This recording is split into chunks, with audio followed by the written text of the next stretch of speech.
Tonight, we will be interviewing the widely popular Lyndon B. Johnson, your former President of the United States of America. He was born in Stonewall, Texas, and was the first of 5 children. From a child, he has been taking his career higher and higher. He wound up in the highest position that you can attain in the United States of America, the President. When he was President, he achieved many accomplishments. Whether he's speaking out for African Americans or getting bills through Congress, he's always working. During his presidency, he passed through the Civil Rights Act, which made segregation illegal. His famous "We Shall Overcome" speech, a reply to Bloody Sunday, made America aware that violence towards colored folk wasn't only in the South. Alright, let's get to the interview. And now, here's your host, Ed Sullivan! Nice having you on the show, Mr. President. Well, thank you for having me on your show. I'm glad to be here. Why don't we have a seat? Well, if you want to see us, then. Now, to get started, let's go back in time a bit. What was your first job in Washington? Well, as I recall, first had a job in one of Roosevelt's good old Franklin Delano's New Deal agencies during the Depression. Really? Which one were you involved in? It was the National Youth Administration, yes. And as I understand, Roosevelt had you hire a colored man as one of your closest advisors. Yes, that is correct. You're out on the money, yes. Was it difficult trying to aid the colored folks without, I suppose, being looked down upon by your peers in your hometown of Texas? Well, yes, it was rather a challenge to keep from being run out of Texas. So I tried to keep the implementation of black rights slow as not to cause any sort of uproar. How were you able to do this? Well, I went to okay. I made it my first priority to lower black unemployment, and I went and stayed at black colleges in the African American community to do this. That's interesting. When did you start to look after minorities? Well, it would have to be back when I got my first job as an elementary school teacher back in 1928. I had a classroom full of these Mexican Americans just really just mired in the slums, lashed by prejudice, and really buried half alive by illiteracy. Quite a sight to see, but yeah. Really? Well, what do you think the best way for minorities mired in the slums, as you said, to improve their lives and improve their status? Education. Education, education, education. That's what I preached. And obviously, as an elementary school teacher, I was providing it. Well, when you became a congressman, how did you maintain the minority vote and, well, get it in the first place? When I became a congressman, I had to appoint a Mexican American as an official. And you got a lot of flack for that from Texans, right? They thought it was a publicity stunt. But I got the vote, though. Yes, well, you were a Southern Democrat, so was it hard to show support for the colored folk and other minorities? Very much so. I was forced to vote with my fellow Democrats on all sorts of issues. What kind of issues were you debating on? Well, there were debates on lynching, voting, and desegregating schools. And I had to oppose Truman's Civil Rights Program, which really got me in the wrong book with Texas blacks. Well, what did you do about appeasing these black folks?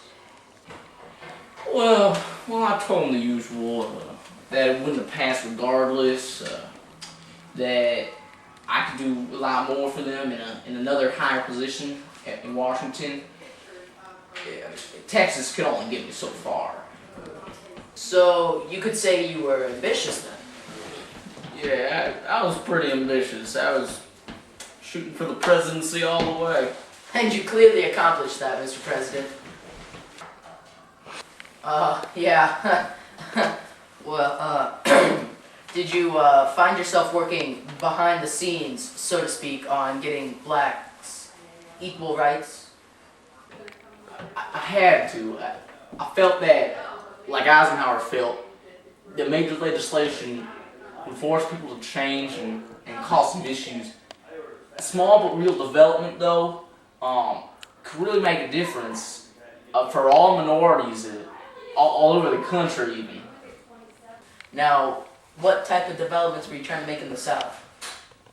Well, it was mainly getting black farmers and black school kids equal treatment in my congressional district. But when making these improvements for Southern blacks, did you find any resistance from the racist whites in that area? Well, yes. I was having to keep up a Jekyll and Hyde, trying to keep the blacks happy, and at the same time keeping the whites in the area not angry. What did you tell them? Well, I just told them something like, if everyone got a good, decent place to live and a good, healthy job, then everyone would believe in the government more, and we'd have a stronger nation. Well, when it came to the mid-1950s, you started to alter your stance a bit on civil rights, right? No, not really. But when it came to the Brown versus Board of Education case in 1954, I couldn't just vote against it to appease my Southern Democrats. I had to uphold it. Why did you feel so compelled to support the case? Well, I had to uphold the Supreme Court's place in the Constitution. The debate was just bringing down the Democrats. And besides, it helped the South economically because investors didn't want to invest in a place with racial tensions, Now, you were also a supporter of Eisenhower's Civil Rights Bill? I was, yes. I assisted in the passing of the civil rights bills in 57 and 60, yes. And your involvement in these acts was a factor in you becoming President Kennedy's running mate? Yes, I'll say it did. Once there as president, Kennedy put me at the helm of his Committee on Equal Employment Opportunity. And as I understand, this job was more or less a hot potato? Yes, no one really wanted it, but I took it because of a moral commitment of mine for civil rights. Yes, and is that why you pushed so hard for Kennedy to maintain it?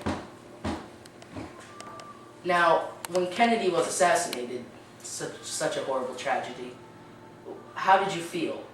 I imagine you felt just as distraught as the rest of America, but how exactly did you feel? It was difficult.